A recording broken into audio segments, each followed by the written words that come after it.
This is Blazed and Reviewed, the movie podcast that loves both fine cinema and shock trash. Tonight we talk about the 1970 film Deep End, written and directed by Jerzy Solonowski, a coming of age and coming of madness, starring Jane Asher, John Moulder-Brown and Deanna Dores. Your hosts are Leo and Kozy. Now let's get naked and smoke. Welcome to another episode of Blazed and Reviewed. 6. Is it really? Yeah.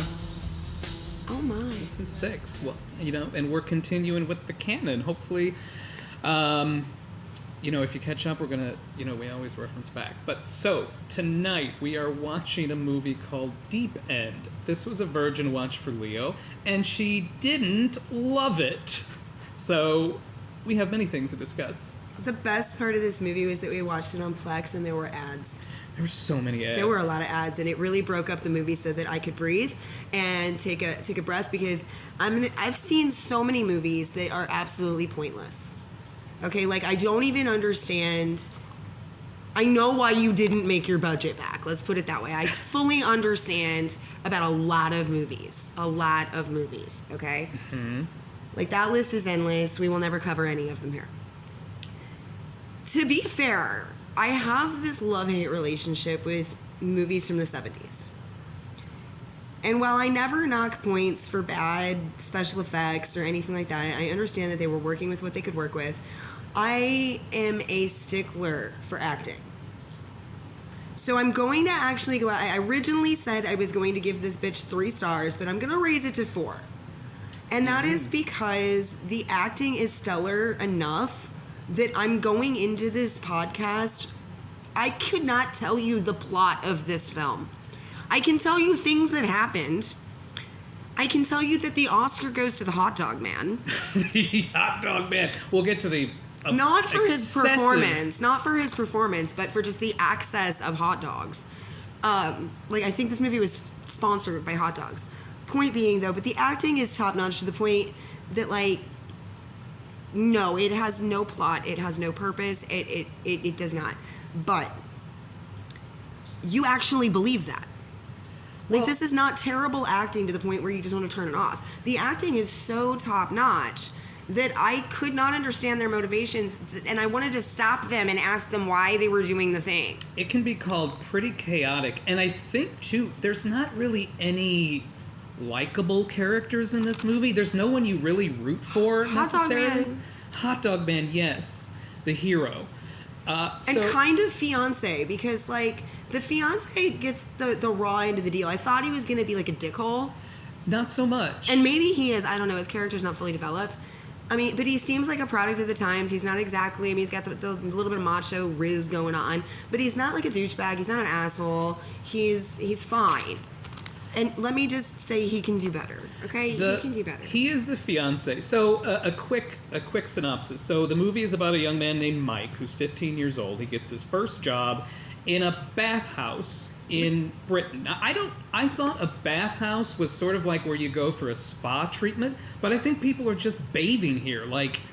Do they not have showers at home? That is one of the other things I said when we were watching this movie. Is it's about a bathhouse. It's called a bathhouse, and the Romans would be appalled. A lot goes on in this bathhouse. It's a little sketch. It's kind of skeezy. There's a sort of skeezy atmosphere over this entire thing. So when he works here, he meets Susan, who is played by Jane Asher. I'll talk about her in a second. And she is a little bit older than him. She's experienced, and slowly but surely he becomes completely obsessed with her. But in the weirdest way, because I can't figure out if he's an incel or not. He is the primordial simp, very much so. And as the movie goes on, he gets more and more deep into it, into the deep end, you could say.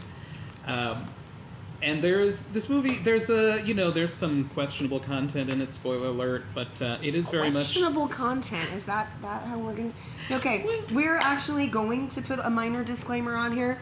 Nothing like the one from Nick's Nuts, but just a reminder, guys. Film didn't get woke until the early 2000s. Okay, it just wasn't. It didn't, and it wasn't. And to go into anything that was filmed in 2005 or before, expecting it to be woke is just your own problem and your fault entirely when you get offended. So the 70s were a very special time in film where anything goes, and every producer and every director was pushing every limit they could because the rules were very vague. Now, I would say, though, too, so what is often in a movie is not always advocacy for that thing. So there is sort of a creepy swim instructor who likes to creep on the young girls and touch them inappropriately. Mike gets assaulted left and right in his this first day bathhouse. at work, I think 9 people put their hands on it. His kid just wants to make money. His fucking $10. He gets paid. I don't know how often he gets paid, if it's weekly or bi-weekly, but he got 10 quid. But the sort of, sinister things that go on, they were things that happened. They were of its time. It's kind of like They're not sinister, though, because sinister implies a predatory intent. And while, yes, homie going after the underage swim girls is definitely criminal intent, everything else is not, okay? It's not. The bathhouse is it strikes me as a sinister place in a lot of ways, because it becomes this setting and almost a character in itself. It does, but in the way Frankenfurter's castle is a character. Speaking of Frankenfurter... I halfway expected somebody to pop out singing Let's Do the Time Warp. They would not look out of place in this movie, let's put it that way.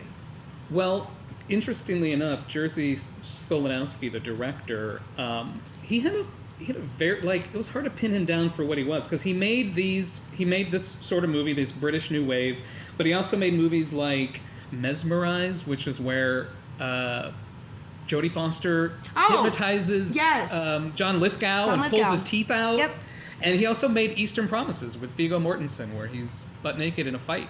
Rohan! Yeah, and as well, Aragorn himself. So this poor boy gets a job here, and his first customer is Diana Dors, who plays this role really great. She's older the first now. Tilda Swinton. Tilda Swinton could be all over this movie. Tilda Swinton could play every female role except for Susan. Speaking of, Deep End, not to be confused with The Deep End. Which is a Tilda Swinton movie. Right, where she covers up her son's murder.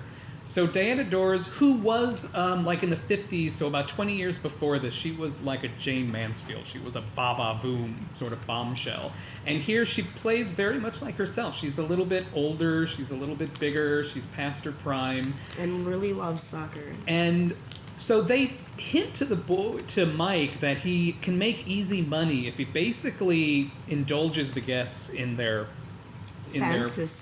fantasies. So... But Susan does tell him, you just kind of got to stand there and bring him stuff and they'll give you a tip. He's not informed that he's going to be molested. He gets assaulted by Diana Dors, and the entire time she is replaying a soccer game in her head, because she asks him, do you like sports? And of course, as a boy, he loves sports. Doesn't it remind you a little bit of Paradise by the Dashboard Light with the sports and sex intermingling? And it struck me as that was a confluence at that point with her of boyish things and adult things, because it's sports which he is that he understands, and sex that he does not understand. He's terrified. He's fascinated and terrified of sex, as many young people are. So to me, that was like, what do you say? Put away childish things. And like I know myself as a young man, as soon as you discover sex, sports goes out the window. I mean, I guess in a lot of ways, the whole movie can be seen as a sports match. 1-2 tackle down. It is. They do. So there's Susan, a lot of parrying. There's a lot of what do they call that in football? Guarding. Mm-hmm. There's a lot of fumbles. The whole thing is definitely played like a football match to a degree. Only instead of teams, it's every player for themselves. It is every player for themselves, and Mike would have definitely got red cards and yellow cards left and right. I don't know how that motherfucker didn't get. It's the 70s. That's why he didn't get arrested. Right, there's that scene later. But again, I'm not certain if he's an incel. Like, at the end of the movie, and I don't want to give spoilers, but at the end of the movie, when he eventually has to walk away from the situation, like, how does that play out? Like, does he go on to discover the internet chat rooms and... No, because, I mean, this is a spoiler podcast, right? Or does he end up in a place where he doesn't get choices anymore? He doesn't make it. How do you know? Because the kettle. Now it worked? Yeah. She was carrying that damn thing around in the pool. Well, you saw what he did. We'll get to this ridiculous, awful idea. Maybe by that point I was blocking it out. All right. Well, listen, that was the end, and I will admit, I love this film. It do be going on a little bit too long. Like 5 hours too long. Although hot dog guy, he got some screen time. Mike eats like cartoon dogs who run out of the butcher shop with a string of sausages. That's basically what he ate. Yeah, only he went back for each one, and it had a bun with probably some bunch of stuff on it. I want to talk about Jane Asher, who's in this movie. She was like she was a cause celeb. She was like a very, very big in England at the time, Britain, I guess. And she sounds just like fucking Mia Farrow. She sounds like Mia Farrow. She does. You could put her voice in this next to Mia Farrow's and Rosemary's Baby, and you couldn't tell who's who. And also, Jerzy Skolanowski was, when he made films in Poland, he worked with Roman Polanski. Not so much later. I wonder what happened. So, well, I guess their relationship just fell apart. It happens. Jane Asher was she was Paul McCartney's longtime girlfriend right before they filmed this film. Huh. And let me tell you, the songs that she inspired, that Paul McCartney wrote. Do you want to hear? You want me to run off a list of the songs about her? Oh my. Lucy in the Sky with Diamonds. No, I know that's a John song. Yeah. And I Love Her. You Won't See Me. I'm Looking Through You. What You're Doing. For No One. We Can Work It Out. What You're Doing. I wrote that twice. Here, There, and Everywhere. Things We Said Today. I Will. Oh my God. And also Martha, My Dear, which I thought was written about his dog. Just happened to be the same name. Half of Rubber Soul is about her. Her influence, it goes from Hard Day's Night to the fucking White Album. This woman changed the course of music. Isn't that like Two Wives? Two Wives? Oh, I'm thinking John again. She never married Paul. But apparently Paul never got over it. God damn, dude, give it. I mean, who wrote a symphony for their wife? Prince? Probably. I don't know. Also, another music link, Jane Asher still married to Gerald Scarfe, who did the animations for The Wall, Pink Floyd's The Wall, and he designed the Schoolmaster and all those characters. Yeah. And I guess they're still married. Gerald Scarfe, I don't know if he's working anymore or not. So apparently, just because now I'm doing a little bit of research, which I don't normally do live, but this review, Steve Rose wrote for The Guardian in 2011, Deep End is bravely ambiguous and disjointed, lurchingly unpredictably between comedy and creepiness, but the characters are bracingly down to earth. I hate that. I saw that review. I hated it. In fact, everything about this singular film, the camera work, the imagery, the soundtrack, feels vibrant and surprising in a way that makes most modern coming-of-age movies look formulaic as well as shallow. I like this review. Jamie Christley.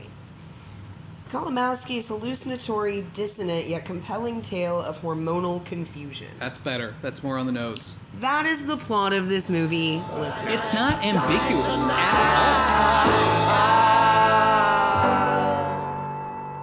Your first job? Yeah. I thought it would be all white. I only left school at Christmas. You'll be all right here. You can leave your coat there.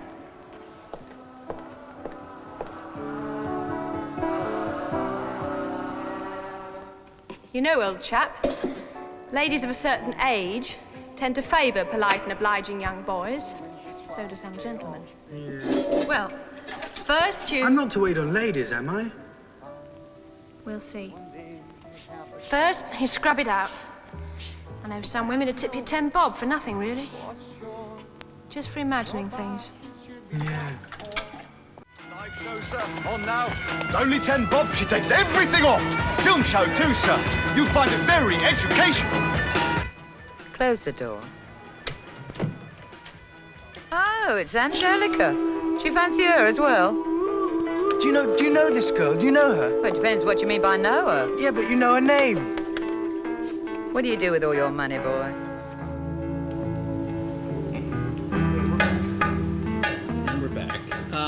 Yeah, that review particularly was better than the first one. I don't find it ambiguous at all. This is just very much a young man navigating, or a young boy navigating into manhood through adolescence. It's a coming of age in a lot of ways. I mean, I would agree with you under normal circumstances, but the amount of sexual assault that happens in this film would not fly today. So a young man coming into whatever the fuck you just said in today's world, this would absolutely never fly. First of all, he'd have never been released after the porn theater. No, he did. This movie is a little bit unbelievable in a lot of that sense. But not because at the time, that's exactly how that would have gone down. Well, and like I said, it wasn't until Paul Rubens that it became a no-no to touch people in a fucking theater, including yourself. Justice for Pee-wee. But again, like, what's in a movie isn't necessarily like celebrating or advocacy for it. Like, it is a thing that happened. It's like when you look at, I brought up Last House to the Left earlier when we were watching. Just like that is not advocacy. Bugs Bunny, you know, the caricatures of Japanese people in Bugs Bunny. Like, you got to leave that in because that happened. It did. You know, you can't just deny like it did. Can't fucking erase history. So Mike's parents come into the bathhouse in a very awkward exchange, and he asks Susan to take good care of them, and she basically is like, "Fuck off," while she's stuffing her British Squishmallows with rags, I think. And so they call each other's mother a cow, and she responds with, "My mother's dead." That was like the greatest because he screams it at her. She says your mother's a cow, and he says your mother's a silly old cow, like the one-upper. What he does first, like she's just sitting there, and he's like being mean, and she's like, your mother's a cow. And he grabs the Squishmallow, guts it, throws it, and screams at her, your mother is a cow. And she just looks at him calm and goes, my mother's dead. Yeah. So he pulls the stuffing out of the pillow and tries to put it back in, which is very much just his words. The words are out. You can't take them back. You can't stuff them. You can't unpluck a chicken. You can't restuff the Squishamallow. It's all over the place. Oh, okay. Hold on. That changes things. Oh, no, it doesn't. Never mind. But, fun fact, the pool manager, Mike's father, the cinema manager, and the street policeman are all dubbed by Robert Wrighty. Oh, well, good job, Robert. Wow. I feel like there's a lot of ADR in this movie. How did you describe this as a... Oh my god, it's 70s ASMR. The whole film is so... Today, and for a long time actually, you filmed on what's more commonly known as a closed set. And that is because of background noise. So the movie isn't filmed the way it sounds when you hear it the way it sounds. And I don't mean just adding like the music overlays or voiceovers or anything like that. Like right now is a scene of this kid riding his bike down the street. And in any normal movie, they are going to either dub music over it to give the scene the emotional feeling that they're trying to project, or a voiceover, same thing. Or it's going to be just the normal noises, but it's going to be a very muted sound. And so when you watch this, it is the exact sound. Everything at the exact sound, which is fine for Mike riding down the street on his bike. But when everybody's talking and there's action happening, you can just say fuck dialogue. And fun fact, Plex doesn't have subtitles, so I have no idea what happened in this movie. It's insane. Why? I wish real life had subtitles. The dialogue, it's like dialogue heavy. Even in the bathhouse, which by all means it's a big empty space, should have like a lot of echo and background noise. You don't get that a lot either, which is surprising because Skolanowski was influenced so much by New Hollywood, and New Hollywood was all about verite. Like, it was all about all the street noises, all the chatter, everything, like real life. But he drops all that out as if just to focus on the dialogue because that's all that matters, I guess, in the scene. But he doesn't drop any of the background noise out so you can hear the dialogue. The dialogue. You can't hear. I'm walking here. I'm giving this, though, I loved this scene. So, in the bathhouse, he's also responsible for bringing the people their body products, like body wash if they need it, shampoo if they want it. You see a lot of people ask for special shampoo. He goes back, he gets it. So in this one case, he's like all prepared. He's just like, I need my shampoo. And he's like, whoop, whoop, I got it. It's right here. She's like, nah, I need medicated. So he goes to the back and the medicated is empty. And rather than look around for a fresh box or ask the boss or anything like that, he just pours the regular ass shampoo into the medicated bottle. And I'm just like, you know you would do that. Don't fucking lie. You know you would do that. I'm talking to every one of you listening right now. Don't fucking lie to me. You know you would do that. He had to have learned it from Susan because this is his first job, and like you usually don't cut corners that fast. I don't know that he did. He did because he's he already by the end of the first week understands that he literally works in a fucking asylum. It really does remind you of that. And the patients are in charge. Very much. Again, I still don't know what goes on in this bathhouse. I do know that they could have made an entire like spin-off TV series just based on the guests of this bathhouse. Just called Bath Boy. One of the things, like certain things I say do a lot of heavy lifting. The color. The color in this movie is it's Kubrick-esque. I'd say more like more like an Antonioni film. Okay. Almost close to Technicolor, which I think he was influenced by as well. But you see almost like comic book-esque palettes of color. There's green, where everyone is wearing the same shade of green inside the bathhouse. The one splash of yellow. The only splash of yellow we really see is her raincoat constantly throughout this. Yeah, there's movie. a handful of splashes. Like right now they got that rainbow paint on the wall, and there's some yellow in there. But as a whole, yellow seems to be associated with her. She's there. This is the scene where he's about to like fight his friends over her, and there's yellow in the background. When she is present, there seems to be a lot of the yellows and reds. Right. Everything else is greens and blues. Except when she's in the red. This movie started out in the red. There's red lights. There's red paint that they're, for some reason, painting one of the corridors. Every time she's in the scene, it's red or it's yellow. Yes. Every other scene, it's blue or it's green. Until the end, when it's... And speaking of color, I want to talk about David Lynch for a minute. David Lynch said that he doesn't like to watch colored films because he said it cheapens the experience or something. But he did mention this film in particular was his favorite color film because of the art direction.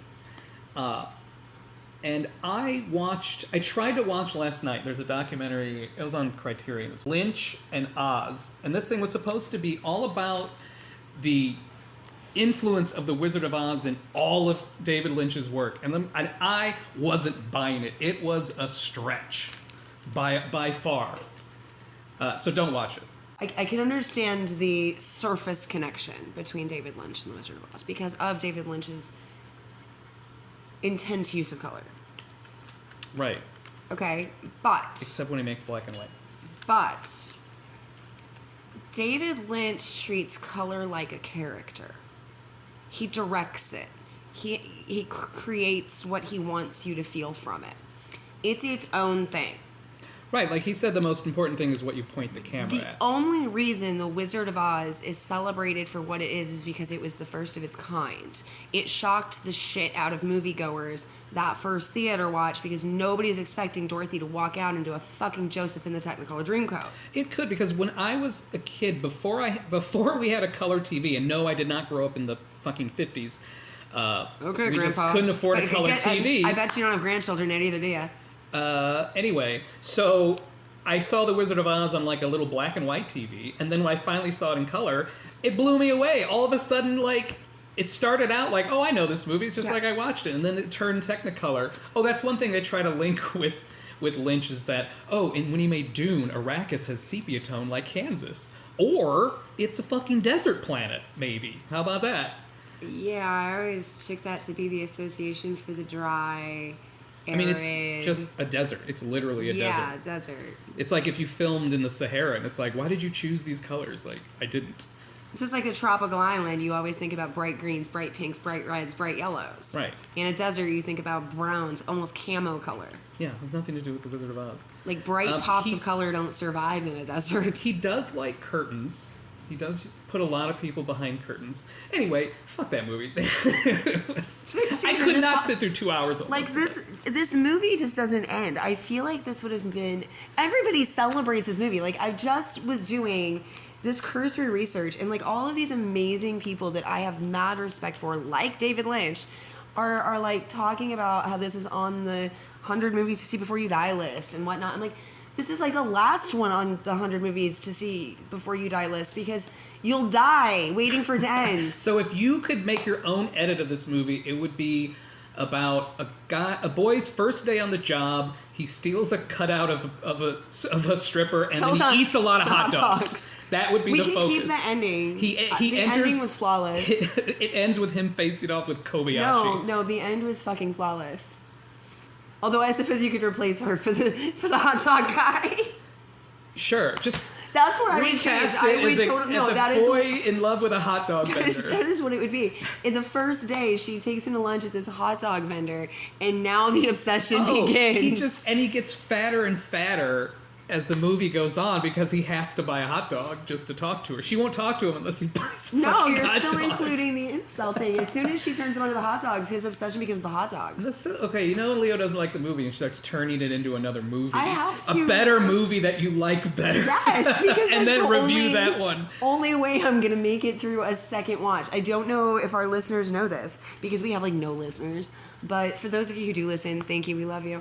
And basically what we've been doing for a lot of different reasons is it's just been easier that way, is we sit down, we watch this movie, get completely stoned, watch this movie, chit chat, have some noms, and then as soon as it's over, there's like some brief conversation, unwind, and then we immediately hit play again and start recording. So it's like you're really putting me in the deep end, and I'm fucking drowning. She has to watch it twice in a row. Although I will say I think it makes more sense on mute. You know, okay, so Michael is by all means a very unlikable character. He is so childlike. He is so immature. All of his ideas are terrible. Maybe not as terrible as the guy flipping himself with a kayak. Well, there's a guy in a kayak while they're eating lunch, and she's drinking, like, a bottle of mustard, and there's a guy in a kayak just doing rolls.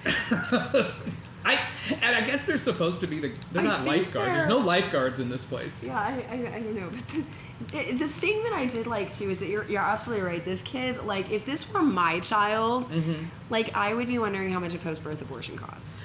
Okay, because like, no, you can't be this way, bro. But on the flip side, this kid looks like a young Maxwell Caulfield. Okay, he's young, he's cute, he's the kid that's got everything going for him. You know, I bet he's a straight A student. You know what? Maybe Holden Caulfield as well. Maybe a little both. The whole Caulfield family. Fun fact: Maxwell Caulfield was the love interest of Michelle Pfeiffer in Grease 2. Christ. But other fun fact: he is married to Juliette Mills, who is Haley Mills' sister. I bet that's a name. Are they identical? No. Are they identical cousins? Sisters. For anyone listening who's 100? Sisters. Yeah. Weren't they in the original Parent Trap, yes. though? They were sort of sisters there? Well, that was Haley Mills. Okay. Cousins. I'm thinking of Patty Duke. Yeah, you are. Twins were a big thing at that time period. I'm like, oh, get twins. No, they were just Film sisters. the back of her head. They were just sisters. Jodie Foster did a lot of work with her sister, like Taxi Driver. That's her, when she gets naked, that's her sister as a body double. Really?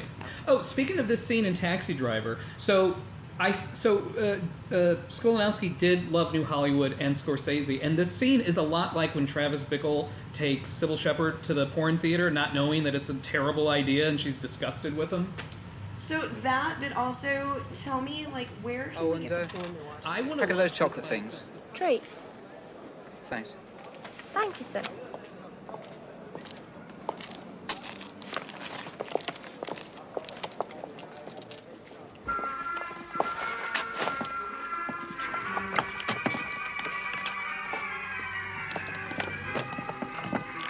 Oh, there are surprises even in sexual life. According to my latest findings, a woman has 3,267 erogenic zones. So,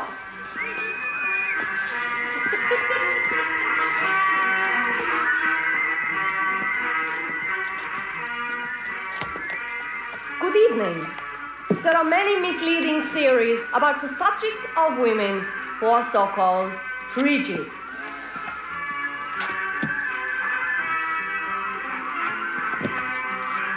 Books have been filled on the subject. Many books. But these are pseudo-scientific studies. Therefore, I have come to the conclusion that there are no frigid women. Dear friend, it all depends on you. When properly manipulated, dear friend. Scientifically speaking, excited, fondled, you can prepare your sexual partner to the highest level of sexual satisfaction.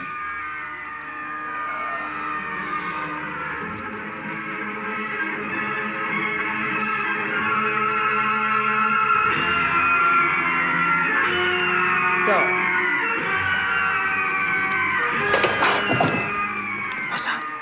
This bloody bastard's touching me up. What?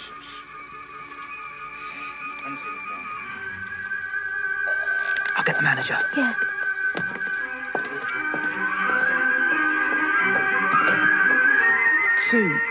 So you know it's me, it's only a joke.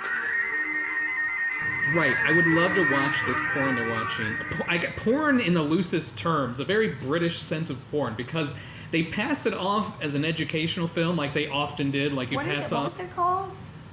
Oh, The Science of Sex. The Science of Sex, and so this woman is. And she's watching it so intently. And for some, this woman is casually pointing out anatomy and women, and Flight of the Valkyries is playing during it. That just, like, don't get me wrong, now that I've had some time to process it, porn and Flight of the Valkyries, if done right, maybe with Ron Jeremy and Lex Steele, could be a thing. Not this one, though.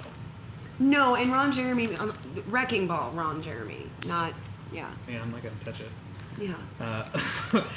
It'd have to be something, or, you know, like one of those 3D porns when they were, like, experimenting.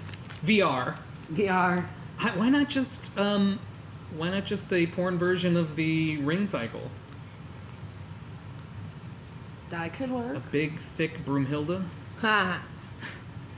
So in the theater while they're watching this very British porn, Michael shows up. He's following her and her fiancé. Is Susan and her fiancé. Susan, her fiancé, whose name I don't remember. They may not even say it. And so Michael, who is now tracking her every move. He's also 15. Did we mention that? We did. He's 15 and she's older. Yeah, I'm going to put her between 18 and 21. He you know, starts groping her in the theater from the seat behind her.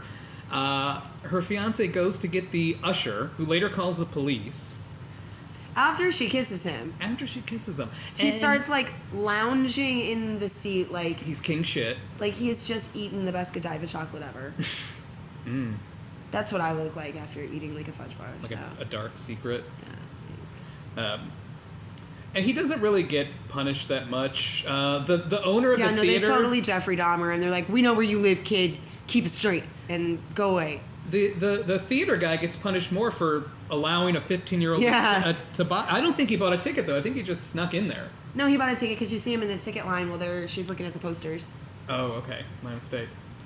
He is getting to the point where He is a toddler in this movie. He is acting out every step of the way. This movie does remind me a lot of the Spike Jonze Where the Wild Things Are.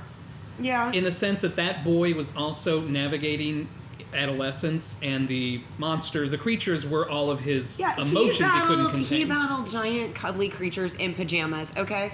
This dude is the making of an incel. He is all those monsters. He is the wild things. No, that was innocent toddler child's play. This guy, like, he puts glass in her tires so they will pop. He tries everything to prevent her. He's possessive. He wants to. It's all the markings of a sociopath or an abuser. Like I said, he tries to isolate her with him. If there was a sequel, he'd be Eddie Gein. Do you think he'd be making nipple belts? And vagina coasters, yeah. Because it's the closest a girl's gonna let him get to her is after she's dead. Probably so. He is the quintessential nice guy in a lot of ways. He tries to isolate her. Except he doesn't. He doesn't have that I can do what I want and nobody can tell me otherwise entitlement attitude. He really doesn't. Yes, he gets laser focused, but he doesn't walk around like nice guys do. He's driven by emotion. He's a raw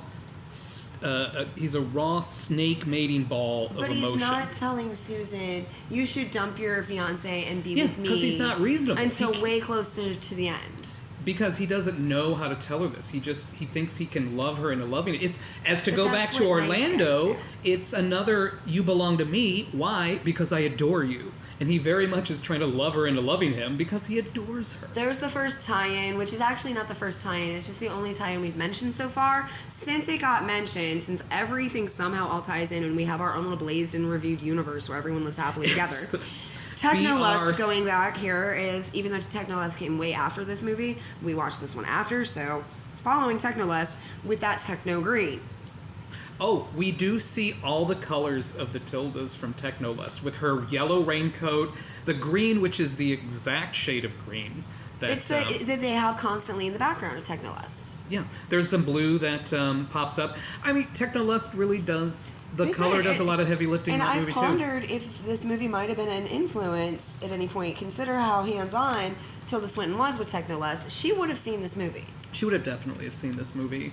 In her encyclopedic breadth of cinema knowledge. We should someday, when we get enough episodes, we will make the flowchart of the B&R CU, the Blaze and Review Cinematic Universe. Yes, they all come together. I told you about the dream I had once. I had two starstruck dreams in a row. One was with Dolly Parton, and the second one was we were right here. We had Smut Night. Tilda was here for it. She loved it, and she gave all of us gifts at the end.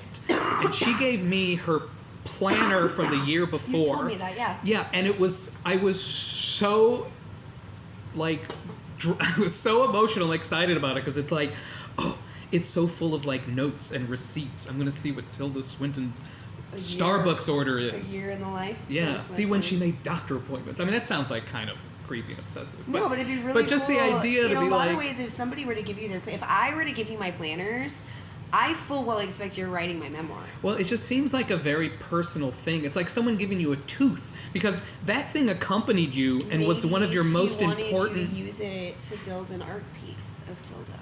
It is. I mean, like, it's your planner. I don't use a planner, but people who do, I know you do. It's your friend for a year. That's part of you the whole time, and it's like giving someone a part of you. We have talked in the past about how I am Jewish, but I am also a witch, and witches have spell books, witches have grimoires, witches have books of shadows. Okay, and those are three separate books. My planner is the all-encompassing all three. It is my spell book. It is my everything. It's everything lives in there.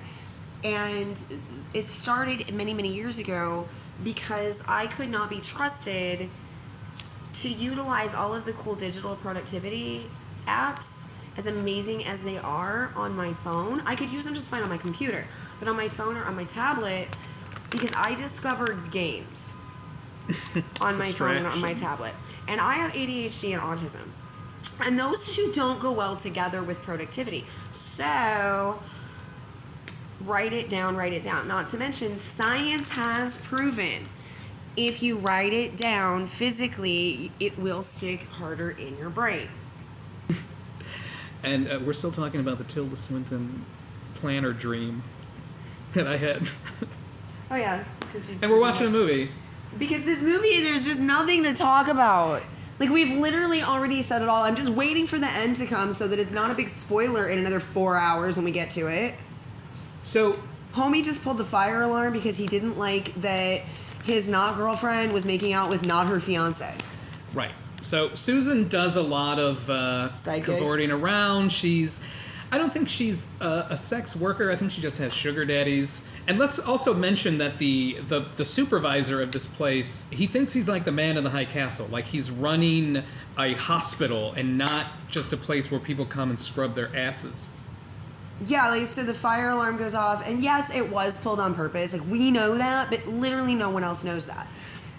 And there's an interesting little bit where the fire alarm's going off, somebody turns it off, and the manager comes on and turns it back on, and as if screams, to stay pissed off. Who did it? He's like, I would, like, if I don't have this going on, I have no reason to be upset. Kind of in the same way that, like, you know, Mike is constantly trying to. What is with the ties? The ties are ghastly in this movie. It's a British thing. It must be British. This is a very British movie. The women are very attractive. The men are very British. Oh my God, British. Susan looks just like Cassandra Peterson. There was that too. In the face, in the hair, and the way she sort of like carries herself. Cassandra Peterson could have played this role. If we recast it, Cassandra Peterson as Susan and Daniel Radcliffe as Mike. And everyone else has played Mitchell. Or Elijah Wood, because I think either one. They're interchangeable. I don't care. After I saw Daniel Radcliffe in the Weird Al movie, forget it.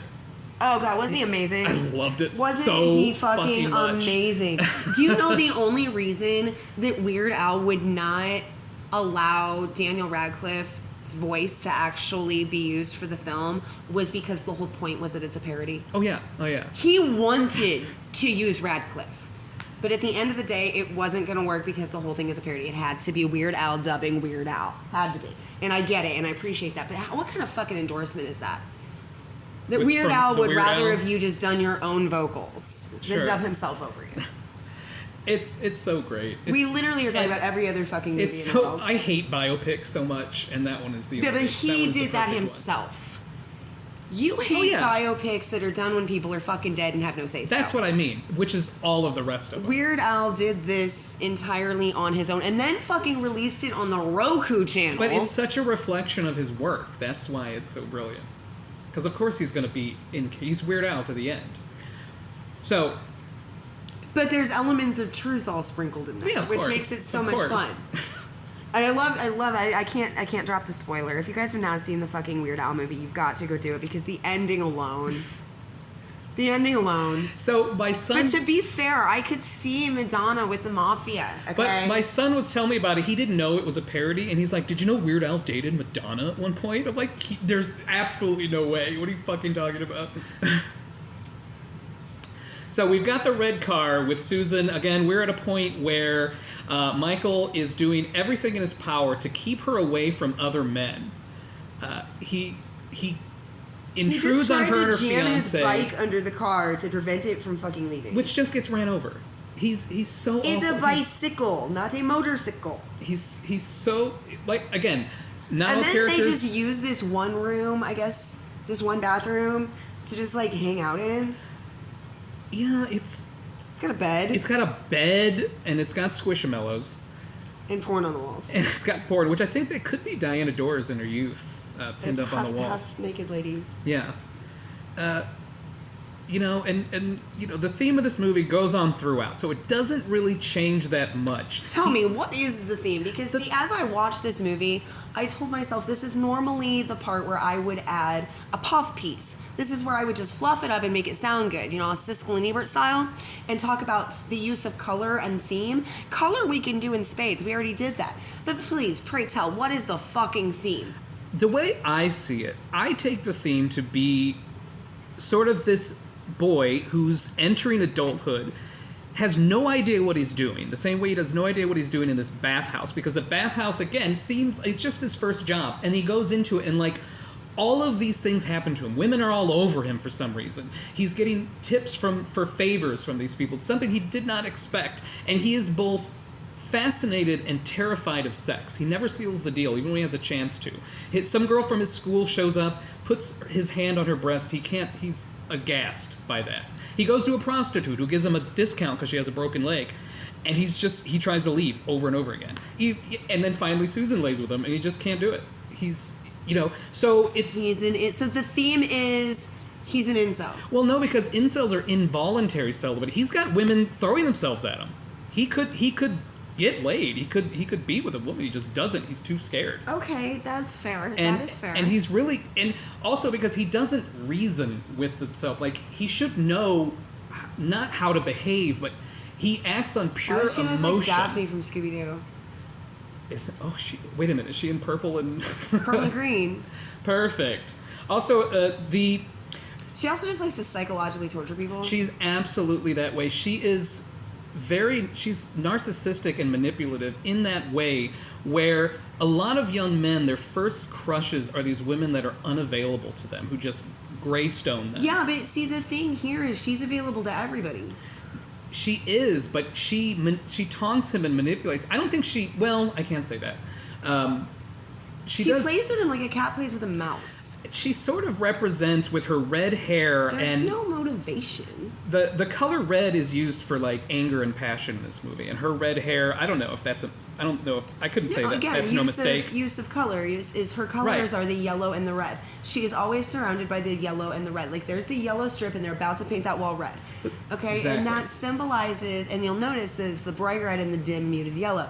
That symbolizes her, the good, sunshiny, happy girl, and the evil, manipulative bitch. And if you watch throughout this movie, see, I can do this fluff piece with the color. That part's easy. The color does a lot of heavy lifting, to be fair. It really does. It's its own character, much like in Lynch's films. It's probably why he loved it.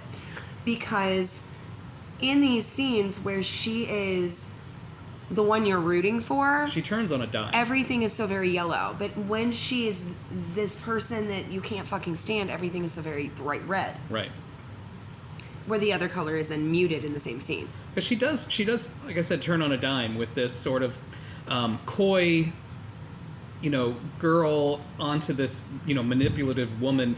And in a sense, I feel like she acts as this catalyst, ushering this boy into this like world of discovery and sex. She knew what was going to happen. With maybe not that specific woman. Well, for most of the movie, she is 2 steps ahead because she's more experienced and she has control and agency over her body. She's worked there long enough too to know the kind of women that come in there. She kind of warned him about it to a degree. Mm-hmm. She didn't give him the full details. Well, these are regular customers too, so she knows. So she knows what he should be expecting, and instead of telling him to be braced for bodily harm, she makes it out to be just like, stand still, let him fantasize, and then get your fat tip. Yeah, because in her world, she's very comfortable with this. It's an everyday thing for her, and she's just grown accustomed to that's the way it is. I think she also thinks it's a rite of passage. If you want to work here, you're going to have to figure out how to deal with it. Right. Well, and that's probably how she figured out that she could create this situation of using men for money, because it works on the customers. Yeah, everything is sort of transactional with her in a lot of ways, especially her attention and sex. We'll see later when they do this absolutely absurd thing that goes on forever to find this diamond in the snow. You know what? Fuck it. Skip ahead. Because I can't do this anymore. This movie is just like, you need to have 5 hours to waste. But anyway, so long story. We'll get to the snow and the diamond in the background of it when it gets there. But there's this whole scene at the end where they're looking for the diamond, and she walks away to make a phone call. He finds the diamond. Well, we should say how it got to that point. No, because that'll come up. And you're just going to keep listening. And he finds the diamond while she's on the phone. And for some reason, he gets naked under a bunch of towels to the point where she doesn't even, see him. It's just a bunch of towels, and he looks like it's gone, like he's gone. I was watching the scene. I thought he was gone. So, he threw these towels down and left. But no. He's naked under these towels. And she realizes he got the diamond, and we'll cover the whole scene when we get to it, but to prove the point of that transactional, that she can't even follow through with a win. She has to go back and complete the transaction because he's naked, she gets naked and walks over, he gives her the diamond. Right. But then she walks away and realizes that the transaction is not completed and proceeds to go back to lay down with him, naked. Right. Because she can't not complete the transaction. It has to be, you've been paid back in full. What does she owe him, though? That is where we end up with the dilemma that is her. Because by this point, she has just been taught and trained, as sadly so many women are, that, yeah, everything is just transactional. She does, but I mean, she uses it, I don't know. I mean, she's a little bit painted as this sort of cold, manipulative figure. But she's in a also sense, doing what's too, expected of her. She is, I'm not going to say victim, but she is a product of sort of like that environment. The bathhouse, again, like I said, serves as this house, or this container for all that goes on in there. House of ill repute.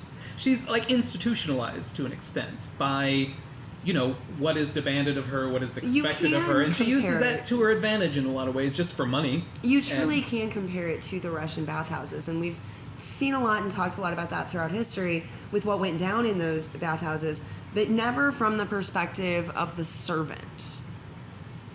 You know, I've always heard a lot of deals were made in the bathhouses, and a lot of lands were traded, and gold was struck, but never from the perspective of the maid. The ones who bring those olive branches to swat yourself with. And not just the what do those people know, because I'm sure they're full of stories, but just what do they experience in their day-to-day. And this movie does cover kind of what that would have been like. Yeah, that's true. It doesn't cover the stories, but it covers what their life would have been around those types of people. Mm-hmm. You're taking out the power players' power to focus on where there's never been power before, and also realizing how much power they do have. Just with that scene of switching the shampoo. Well, too, because he is the servant, quote unquote, in the bathhouse, and I don't think it's a mistake that it's a bathhouse, because it is a place where people come, they get naked. In a lot of sense, they are in a position that is less dignified than you are, even though you are serving them. Yes, and even though this movie is not about like who he knows based on who comes in, it's not about the power players, because it's not supposed to be about the mayor's secrets and his mistress and his wife, or the king's lover. It's not about those people. And in order to not make it about those people, you can't let those people show up at all. Now, these are very much common people, which I think the British New Wave was a lot like New Hollywood in that sense, where the focus was on normal people with bad ideas who make mistakes. It was bring media to the average Joe. People were getting very, very tired of reading about... Can you bleed now up indoors? Leave it, I used to be swimming. Here, look at this, look. Hit me head, Look. I feel like an organ grinder. Look at this. Look. All right. Oh, look at the old one up on the board there. Way! But you can't do that, Mike. Never tried. There's always a first time. Hey, that's her. That's the girl. Who to be a sandwich now that spring is here? Why don't you go and change in the men's room? You can't change out here. It's all right. She's seen it all before, hasn't she? Hey, you can't swim like that. I mean, Come down. have you had her yet? I mean, have you been up there? Got round there? She any good, is she? Give us it back. Oh, you... Right. Go and get it! Your bloody self. Come on. Oh, push him, come on. Push him. In the water. Get him. Okay. That's it. Hold him down. Get him down.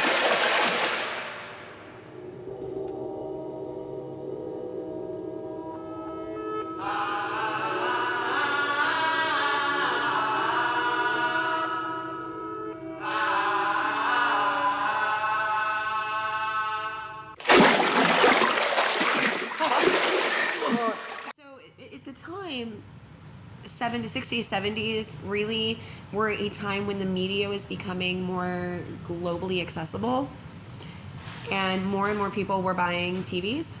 More and more people were having access to movie theaters, and they got really, really sick of just watching the global elite. I agree. And so they wanted to bring Hollywood and whatnot wanted to bring the common folk, the working class, their own lives. Yeah, I mean, even like in French Impressionism, you know, Van Gogh was interesting because he painted common people eating potatoes and things like that. I like the story of Van Gogh. I think he was a neat dude. He would have been fun to hang out with. I don't know. On a very, by all very accounts, he was a small pain in the bite ass. Basis. I probably would have owned a Van Gogh because we would have been friends. Van Gogh was a lot like Michael in this movie, except with religion. We would have. I think we would have been friends, and I probably would have had an original Van Gogh if we had lived together at the time. But here's the thing about Van Gogh is that he created his own fakes. Well, yeah, he was... Like, sunflowers is worthless because nobody can prove exactly which one it is. There's some with 9, there's some with 12, there's some with 6, there's some with 4, there's some with whatever. And there's not a small enough number of any of them for anyone to give a fuck. Mm. Well, like I said, he was by all accounts a pain in the ass. Well, anyway, I also want to point out there's an important plot point where... Don't you dare edit that out. where it can't, it's too good. He's trying to get into, I think it's a club, which looks very Kubrick-esque inside. He doesn't want to pay because, of course, Susan's in there with her fiancé. Instead, he goes out and eats hot dog after hot dog after hot dog. Yeah, he goes in, and he doesn't even ask for them by name. He asks for them by description. And this woman, instead of being, like, really creeped out by Crazy Stalker Boy, tries to get him to sign up for a membership, so I can only assume that her commission is fat. She could work at Club Fitness, for Christ's sake. And he says he's got a horse face. He goes to sign up. But then, apparently, he needs to pick something as drink or something, and I guess Michael doesn't drink. Well, he's 15. I guess he's just scared of No alcohol. one checks his ID in this movie. Yeah, no, I mean, this kid could be living the high fucking life. Instead, he's making all the wrong choices. But anyway, so he gives a description, and then he just declines membership because he doesn't want to buy drinks. Just don't fucking drink it, maybe? Maybe they have a 2-drink minimum. That just don't drink it. Drink a Schweppes. Just drink it. Buy it and don't drink it. We go to Grant's Farm. You get an allotment of 3 beer per guest. If I want to drink the beer, I will send you, the 21-year-old who doesn't drink, up to get yours and give them to me. Well, he only makes 10 quid. Which is why you would manipulate the system. But anyway. So, as he's eating hot dogs, he notices a wooden cutout of a woman in front of a strip club or porn theater who looks a lot like Susan. So he steals it. And he makes it his waifu throughout the rest of the movie. Only until it's destroyed in the pool. I don't know what he did in that pool. By the way, the scenes in the pool are beautiful. Beautifully shot. You have to admit. They're beautifully there is shot. a shade of crystal blue that they, almost like a negative shot of some kind that is nowhere else in the movie. And the scenes of him and Susan swimming naked in the pool are absolutely beautiful. Great use of... I said, I can very easily respect a movie that I did not like. I gave it 4 stars, and what do you want? It increased as the night went on. No, I said 3 originally, and then I changed it when we started the podcast to 4. It grows on you. I like that the prostitute he goes to see has this like Pee Wee Herman-esque Rube Goldberg machine that clocks the door and like serves drinks or puts the record on and shit. So she doesn't have to get out of bed. She's got a broken leg. She got a broken leg. That's why she offers a discount. 2.5 quid. Also, there is like 9 words for money in this movie, and I don't understand any of them. This motherfucker had me Googling because at one point I was just so confused. Well, so we figured out a quid is a pound. Okay, so he also offers 10 bob for something. Here, get this. How much is 10 bob? 10 bob is 10 shillings. Or 12 old pennies. A shilling is worth 5 new pence. What? And 10 shillings was the equivalent of 5 florins, or 4 half crowns. God. So the Brits, Great Britain as a whole, like, they never let go of the coin system. Ever. No. They've never let go of the coin system. If you ask for directions, they'll be like, it's 4 furlongs. Created to the left. the mint, and they are going to burn it till it dies. It's like you're in Dickensian England still. They never gave it up. They're not people of change. Look, they're still eating Luftwaffe's flying overhead. They created the mint, and they're going to use it until it burns the earth down. Do they know that the Knights Templar are no longer in charge of their money? No, that news has not yet reached those aisles. No. So here we got Mike walking around. Guess what he does? Eats another hot dog. Goes back into the club, and again, is that couple still in here? Like, at what point, after 7 hot dogs, is homegirl at the front desk going to be like, "Excuse me, Mr. Officer, sir, what up?" Let me tell you, the girl at the front counter is great at her job because he comes in and asks for a beautiful girl with red hair and a guy with a horse face, and she goes, "Oh, there was a horsey-looking man here earlier." No, she's like, "No, that redhead didn't come in with that. He was young and attractive.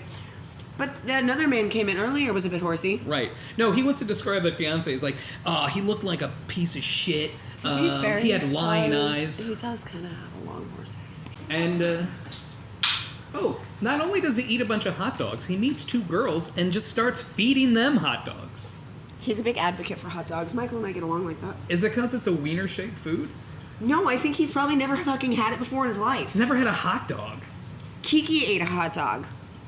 Did I tell you? Oh my god. So you know the hot dog saga, right? Like, this child has refused hot dogs her entire fucking life. I love hot dogs. She hates hot dogs. Like, small child would not eat hot dogs. What kid doesn't like hot dogs, right? I can't imagine. This kid, my kid.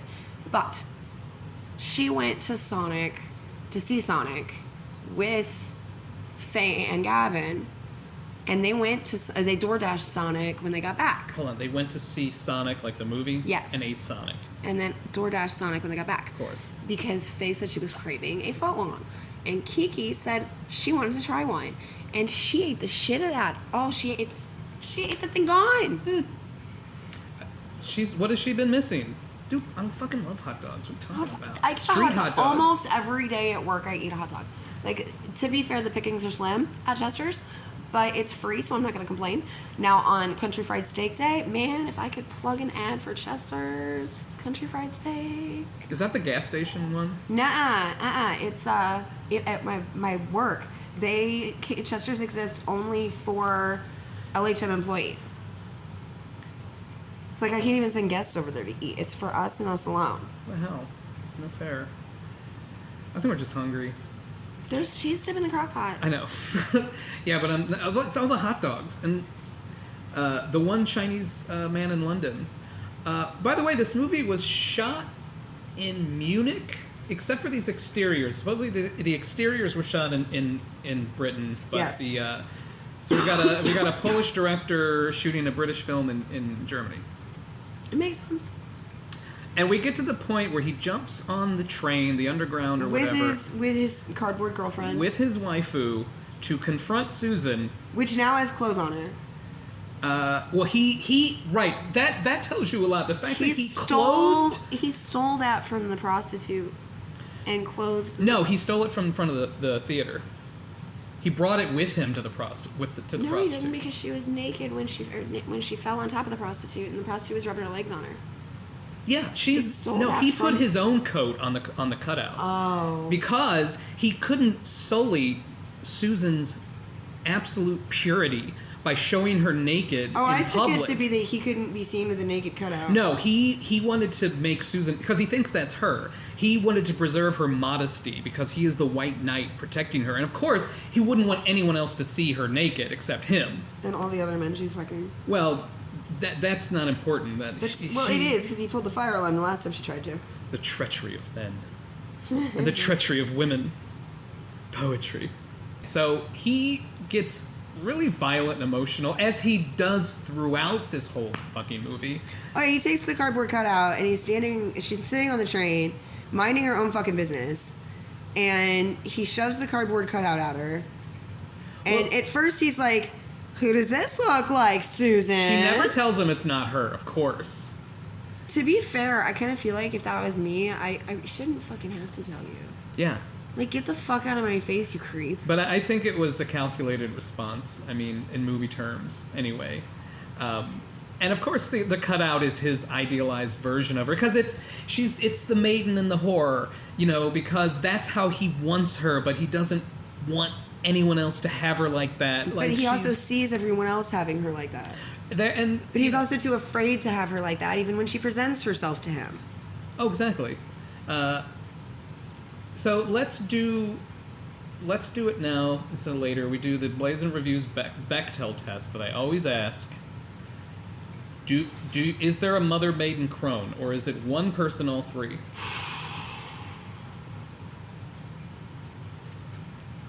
We don't have many other prominent female characters.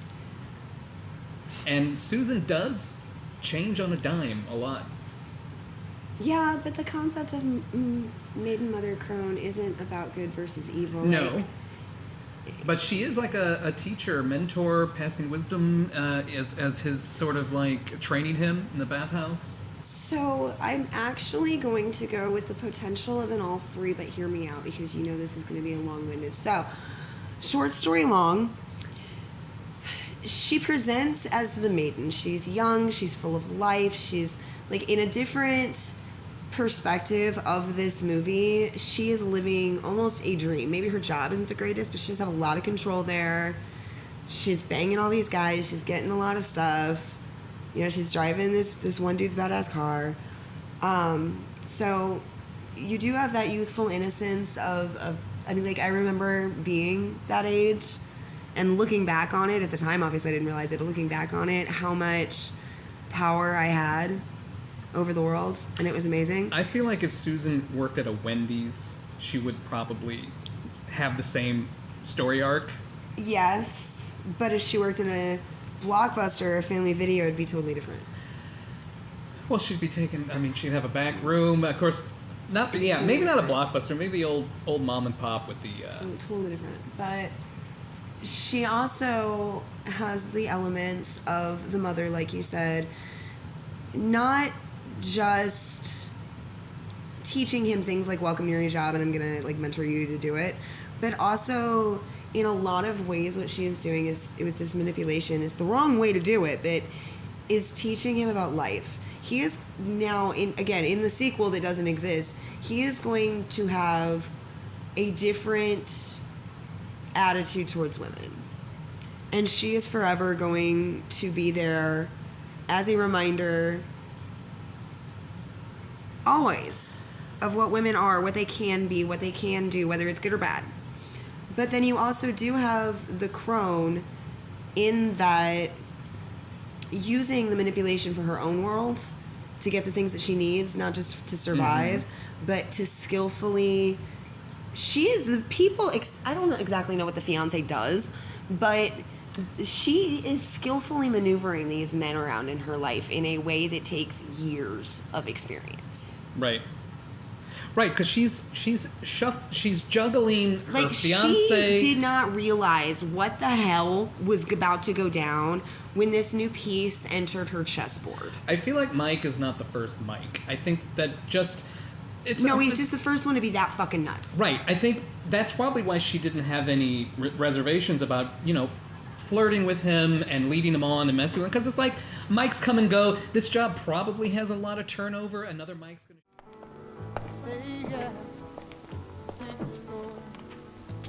The girl attendant isn't here, madam, but I will show you to your cabin. Lovely.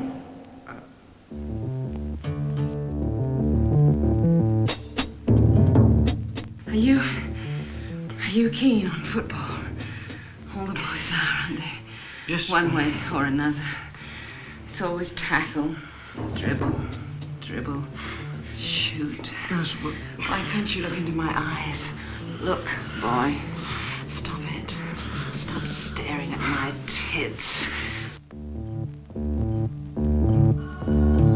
You always go all silly when I talk about sex. No, I don't. You do.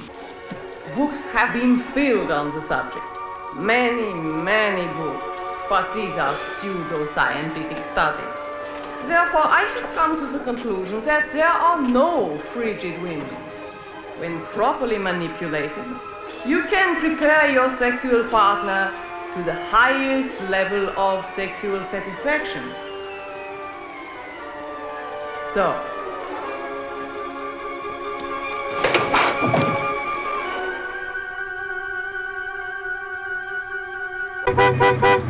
Get out of my way. 5.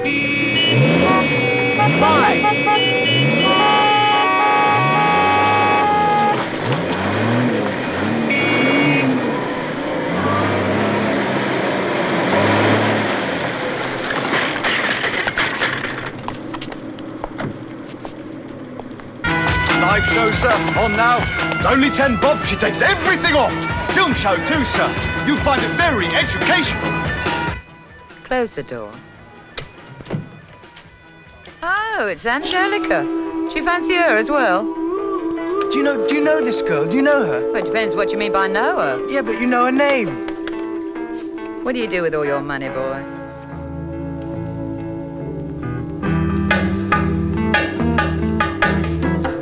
If I were one of your... Yeah, what would you do? What would you do? Would you buy me a ring like that? How much do you think that costs? Look at it. How much do you think that costs? 10 quid. 10 times that much. I'll buy it for you, sir. I'll buy it Don't for be you. silly, I've already got it. But give it to me. Give me the ring. You're mad. Susan, sit down. Mike, You've got to will tell you me let whether me it's go? you or not. Sit down, Susan. Come Mike, back. I've just about had enough. Stop it. But that takes it takes a level of skill to be able to move the players around on your personal chessboard. She's got her fiancé, who seems to make a lot of money, sort of a jet set mod, as they would say. She's got the She's got the swim teacher. She's got the swim teacher, who she totally goes off on later. It's pretty satisfying. Yeah.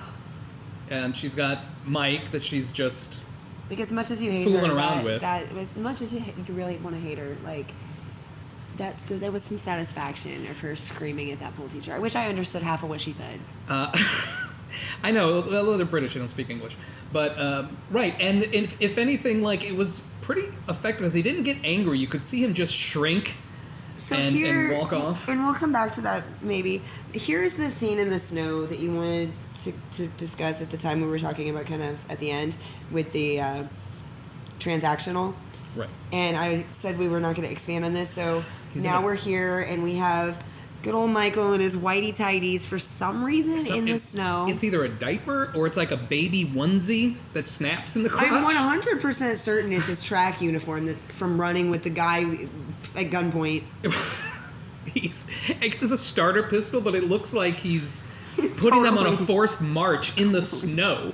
So he sees her car, which is the swim instructor's car, and he decides to put a broken bottle in front of the tire so she can't go anywhere. She notices him, chases him down, punches him in the mouth, breaks his tooth, and loses the diamond from her engagement ring. So he gets the brilliant idea to carve a circle in the snow around her where they think this diamond might have fallen. Right. And tells her not to leave it, keep looking, and then he runs off and gets these ginormous trash bags from I'm not sure where he got them. And a shovel that randomly was there. It's the stupidest idea I've ever heard. So, and they're going to scoop up all of the snow with the shovel and put it into these trash bags. And then they're going to take it back to the bathhouse, which also has a giant public pool. It's mostly pool, yeah. Except for the baths. Don't take a bath in the pool. Yeah. Why there? I don't know. I guess they have to go back where they started. When you see his plan, though, my thought was the bathhouse was the closest place that would have heated water that they could put those bags in. Well, that's true. She can't drive because he slashed her tires. Right. That is what my thought was. I don't actually know if it was the closest place or if home would have been closer. But if this is the plan that they're going to follow through on, whereas personally, I would have thought maybe let's pour boiling water on the scene, but... again, never mind. I never take movies, like this all the way literally. I think some things are just devices to keep the story going or to wrap it up in a certain way. So to get them back, they have to get them back to the bathhouse because it's got to end where it began. And so he really thinks that he's so fucking brilliant with this plan, and he just gets worse and worse and worse. He's going to save the day. He really thinks he's in charge. And in a lot of ways, as long as she doesn't have that diamond, she's not engaged. But he gets to be the hero for helping her find it. Right. And if anything, this plan is going to draw out the time they have to spend together. Maybe that was the plan? It could be. Because honest to God, I don't know. If you'd have given me days to come up with this plan, I'm not sure I would have. The plan was gather up the snow, put snow in bags, go to the bathhouse, get in the pool, pull down the lights, strip wires from the lights for some fucking reason, connect it to a kettle. I don't know where they got the water. Oh, they put the snow in the kettle. That's right. They didn't use water. To heat it so that they could melt the snow. So, like, seriously, if you'd have given me time to formulate this particular plan, like, spring would have come and the snow would have melted. It's so convoluted, and I can't really draw what this whole process is supposed to mean, except just to showcase his immaturity and awful problem solving. You know what and this just being reminds me stupid. of? No, you're dead on, because what this reminds me of is like when you're sitting with your kids when they're really, really little and there's like a minor problem, right? They're like, oh no, this broke or whatever. And you're like, well, how can we fix it? And you're thinking, oh, we could get some glue, or oh, we could just snap this back or whatever. And your kid is like, we have to smash it and start over. He pulled this plan out of his ass because it meant they could spend time together. So, right, it's a project they can work on. Exactly. So, and just to go in a little bit deeper as to just how, I can't use the word sheltered because I don't know that anyone can in the 70s, but he's definitely, like, his parents come visit him at work to use the bathhouse. Like, he literally has to clean up after his parents in the bathhouse. Mm-hmm. I don't want to know what they did in there. He strikes, I mean, like, from the brief interaction with his mother and the way he sort of gets angry when she calls him a cow, like, he could be like a bit of a mama's boy and seeking, you know, again, and when she is the mother and not the maiden or crone, he's really drawn to that motherly aspect. In fact, when they're in the pool in the end and naked, with this great overhead shot, it do look like a pieta. Piss off! After what you've done for me? After what? I'll tell you what you've done for me. You spoiled everything. Everything. Why the hell you had to be the first? I'll tell you why. Because you had to be the first with everyone, don't you? You couldn't bear to be second, then they'd have something to compare you to. Let me see how bloody hopeless you are. How you ever make it with your wife, I don't know. If you ever do. What about those children? You sure they're yours? Piss off! Piss off! Why I must die tonight?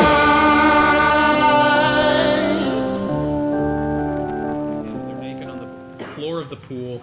Overhead, it does look like a pieta, I thought, in a lot of ways. Where, you know, she's almost cradling him and comforting him. And in a lot of ways, the emergence from under the towels could be a little birth adjacent, swaddled as it is. I don't know. This kid's brain just doesn't work. Like, you asked earlier, is this another movie where everyone's on the spectrum? No. He's at least ADHD. This is the days way before Ritalin. But this is the... Everybody definitely... I think I said earlier, it's the asylum, and the patients are running the building. They really are. And again, like, it's very institutional. I've never seen a British bathhouse before, but I don't want to hang out in one. Like, everyone, it does. It manages to come off like a seedy motel. There's seedy things going on in it. Well, like you said, the Romans would be aghast. Yeah, absolutely. They'd be fucking appalled. They're like, all we did was vomit into a trough, which I know is not real. Like, they would be appalled. So then they move on. Okay, I forgot another stage in their plan is to pour the water through her pantyhose. Well, he was originally just going to pour it out and sift through it and tells her, don't touch it if you see it because it'll be hot. That's his warning.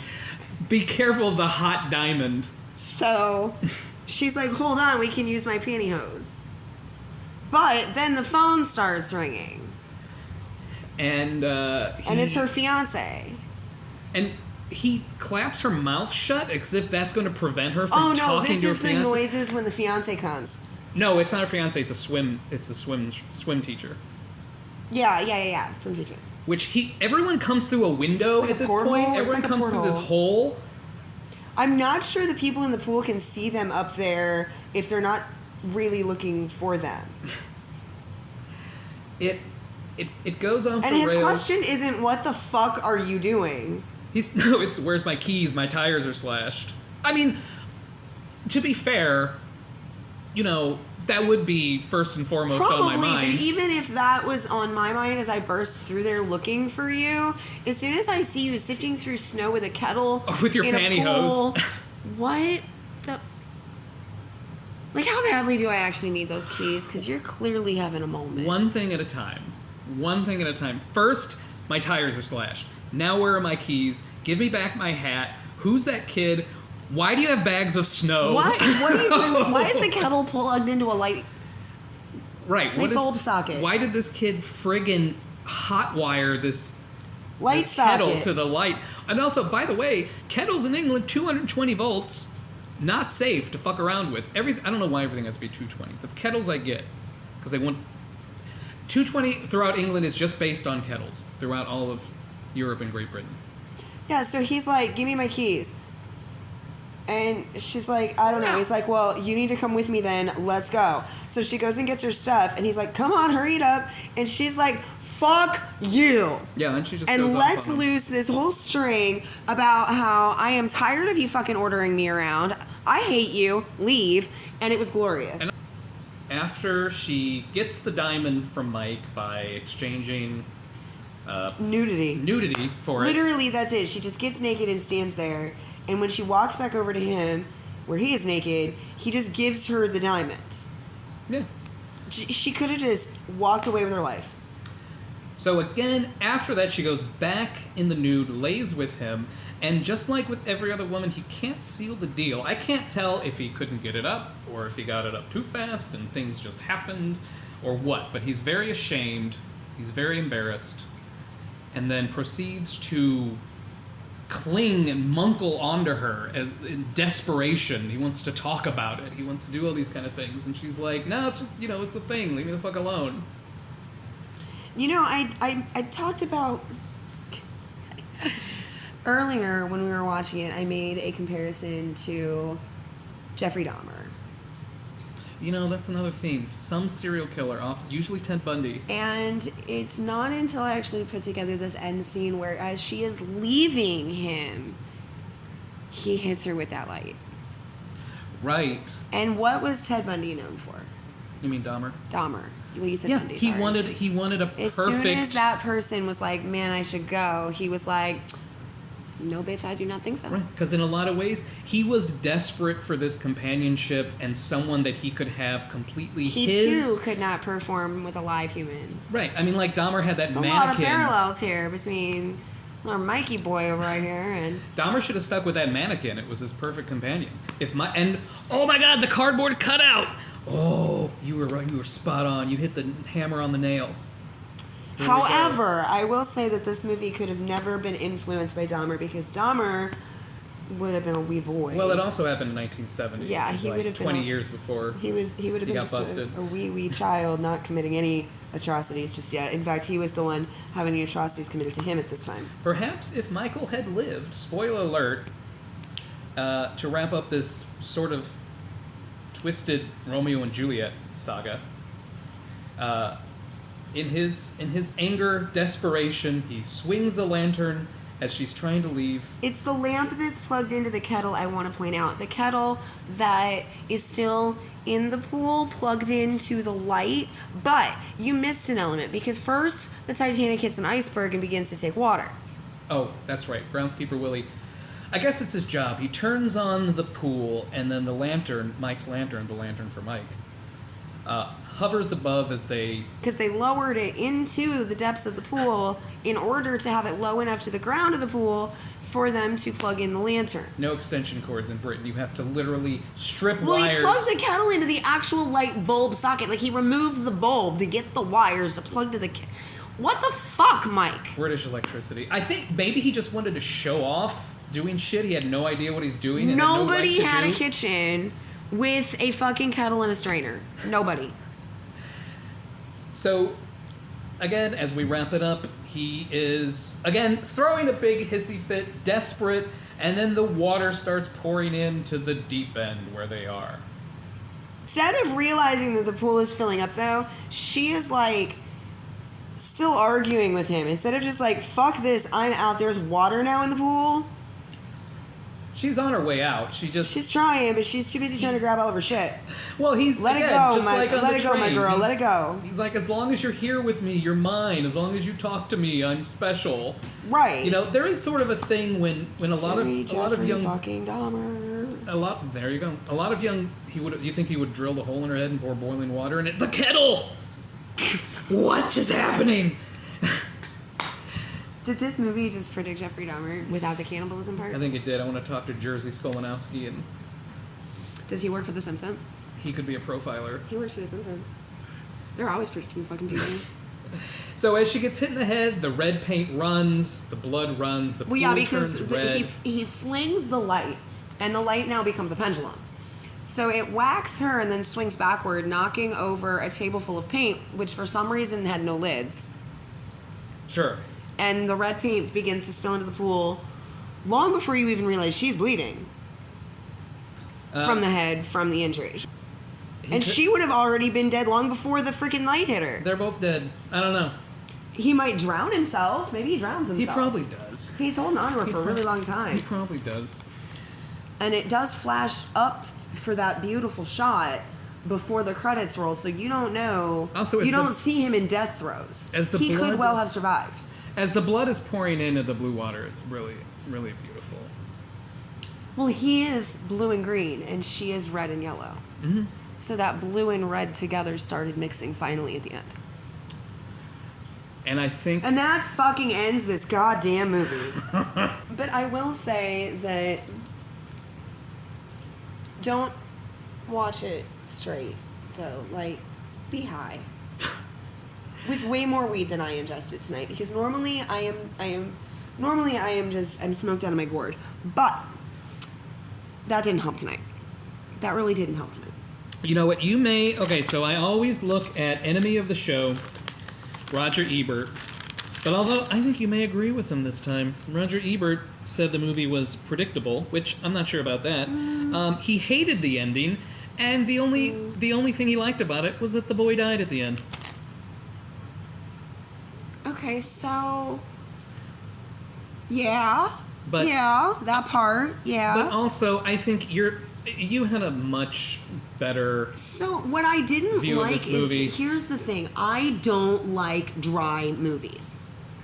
I like dry wine, not dry cinema. You found that dry? Every scene lasted 30 seconds too long.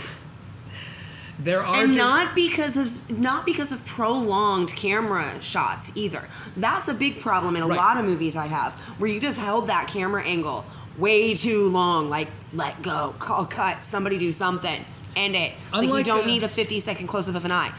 Instead, this had so much shit going on in it that my poor little ADHD brain just said, nope, we are not computing a fucking bit of it. Unlike in, say, like Orlando, where the camera lingered a perfect amount of time past the shot. Yes. Where you see, like, the dogs being herded in, when you see a carriage going off in the distance, when you see, whatever. This one, no, the pacing of this movie is a little bit disjointed. It is the polar opposite of Orlando. I personally do not feel this way, but I do understand where people could call Orlando dry, because it does not have a shit ton of action. It does not have the loud, boisterous elements. It's not something that keeps you on the edge of your seat. I get that. I do. But it is still the exact opposite, because it is a slower paced film. This one, I'm thinking about the guy who did All Souls Day, and his comment about making that anthology was, I threw everything I could think of at the wall in hopes that something would stick. And that is what this movie did. Like, everything that we can... There were probably cymbal monkeys in there somewhere. Besides the one in your head going off while I was sitting through this movie? Yes. You need to be on Molly for this movie. That would be interesting. And go back if the newsletter is out at the same time as this. Go back and read it because I can't wait to read her blurb about this. It's gonna be the highlight of the newsletter. Yeah, the newsletter is a lot of fun. If you are not subscribed, I will put the link in the description. You definitely want to get subscribed. It comes out about a week after each episode with exclusives, footage, behind the scenes. Mixed Nuts had the bonus footage only found in the newsletter, which was the elevator rap. Yes, that was our gift to you for Christmas. So, and every newsletter has at least a little something, as well as all the research we've done, trivia, facts, places, other people's reviews. A lot of times where you can watch interviews, all sorts of fun things. It is our equivalent of the DVD extras that I miss so much. Kind of, yeah, and we do hope to expand and start adding more. Not every film, of course, can have the exact same elements, but special blazed and reviewed bonus content is always a plus. I do not have any reaches for this movie. Really? I could not. Not even one? No, I think it was pretty. I think I had the reach and it was a joke. Well, your reach is Dahmer, but it seemed to be kind of spot on. No, my reach was that freaking, and he dies at the end. Don't tell me that's not Art the Clown. You just sat through all the I Terrifier did. I just movies, sat through all the Terrifier Art the Clown movies. is living in your head rent free. I think art is every intrusive thought no one ever wants to admit to having. So, I think we've said about as much about Deep End as you can wring out of yourself. Like, again, the acting was stellar. The cinematography, the shots, the art direction, spectacular. It was just so long, drawn out, and there was so much needless elements. It could have used a little editing. I'll agree. Like, I'm gonna look back and realize it was probably less than 90 minutes long, and think, wow, you sat through Gone with the Wind 2 weeks ago. But, that was an entertaining movie. There's lots of action, and Scarlett O'Hara's hot. And there's a big fire. So go watch it. We watched it on Plex. Prepare for a lot of ads. Not streaming very many places. Ads were the best part. You can't rent it on Amazon either. Or maybe I just did it wrong because I searched the Deep End and got sold this one instead, which, honestly, I wish I'd have sat through that instead. If you have Criterion Channel, which that would make... I wish they would sponsor us. Don't you get... We'll talk about it in a minute. So, Criterion, probably the only place we're going to find our next feature. We'll come back with... Don't Bother to Knock, my personal favorite Marilyn Monroe film. It is... Criterion has it on one of their collections called... it's like Against Type. So it's like when Robert Mitchum played the romantic lead, and you're like, get away from him, he's going to eat your face. Yeah. So this is Marilyn Monroe cast against type in a... I guess she's the villain, sort of? The antagonist? Okay, you need to do what I do when you do a Virgin watch and go in blind. Like, you already know Marilyn's in it. Leave it alone. Okay. And I know that she's not the normal Marilyn. Alone. You know. This is not a musical. There is music. There is singing. Marilyn does not do so. No dancing in Deep End. Oh. Unless... Well, there was dancing in the porn. There was dancing in the porn, or as we called the British mating dance, where she just did this like very awkward serpentine jellyfish like move, which I guess is sexy. I'm pretty sure I saw it on Yo Gabba Gabba. Do the jellyfish. Do the jellyfish. I don't know what. I mean, again, British. But it did have dancing. What about the queer element? Fly to the Valkyrie. The queer element, that was, I don't know, you'd have to dig pretty deep for that. I mean, other than like total female acceptance of other females and stuff. It is, but I think no, because this is by all accounts sort of a male-centric movie in that the main character is specifically going through a male maturity. Yeah. So I don't think it's concerned with anything beyond sort of like his lust, longing, and obsession with this woman, or girl, I should say. I didn't notice any queer characters. I mean, any of the bathhouse guests could have been. I mean, they did allude to, she said, they'll pay you for extra treatment, men and women. Yeah, but I felt like that was more of a statement of facts than a queer element. And even if they're in a setting of a bathhouse, which is, historically a place where Exactly. queer stuff happens in privacy and secret. Yeah, So, you know. like, I mean, obviously you can insinuate it's there, of course, but that would be a reach to add it to the queer. Is this our first? It's the least queer movie we've watched. Wow, we don't usually do that. No. It's usually a very big aspect of queer in there somewhere. Who knew? But it did have a lot of other parallels. Again, keep up with the B&R CU on the newsletter. Well, we're gonna sit down this winter when there's nothing else to do and build up a chart. This has been the best podcast on the God's flat Earth.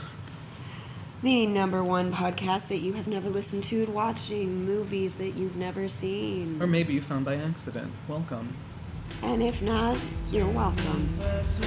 And don't forget, your mother is a silly old cow.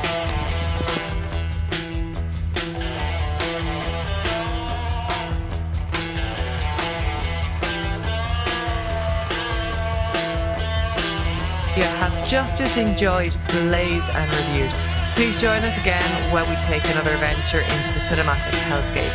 Click on the links in the description to make new friends, get more insight on the movies we love, and get your gasters flabbered by art and writing.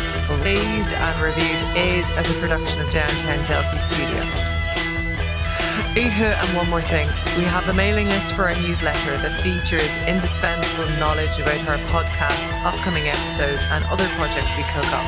Personally, I don't know what I'd do without it. Thank you for listening. Bye bye bye bye bye bye bye. Sarah.